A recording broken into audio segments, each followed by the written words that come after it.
Hello and welcome back to another video on SW Fight Hub. We're going to be looking ahead to see what is next for Fabio Wardley after his huge first round knockout over Frazer Clarke in a highly anticipated rematch this past weekend in Riyadh. The first one at the O2 had everything. One of the fights of the year so far, definitely on the British shores. You know, many build it as a 50-50. Many picked Frazer Clarke to win the fight, myself included. But what a performance from Fabio Wardley. He's really announced himself on the world stage. Now he's backed by, arguably the most powerful promoter in the world right now, with Turkey Al-Sheikh's backing Frank Warren. Obviously, Queensbury promoting all of these Riyadh season cards. He's got a huge amount of heavyweights on his books, Frank Warren. And, matchroom fighters are working on these cards as well, boxers. So, world's the oyster right now for Fabio Wardley. Where he goes next is going to be interesting. Frank Warren is great at matchmaking his heavyweights. He has so many on his books in Tyson Fury, Zhilei Zhang, Joseph Parker, Moses Atama, Joe Joyce. You can keep reeling them off. He's got heavyweights all over the place, his Uncle Frank.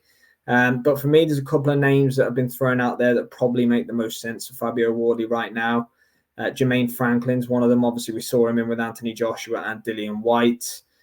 Otto Valen is another one. Again, we've seen him in with Fury and Joshua, his two losses. Obviously had a good win over Murat Gassiev before the Joshua fight, but got found out against AJ, in all honesty. The one that I think is quite interesting, now I don't know if they'll do it or not, is Joe Joyce. Obviously coming off the Chisora defeat. Obviously he lost back-to-back to Zhang, went back in against Cash Ali, looked very laboured, and didn't look great against Chisora last time, although it made for a fantastic fight.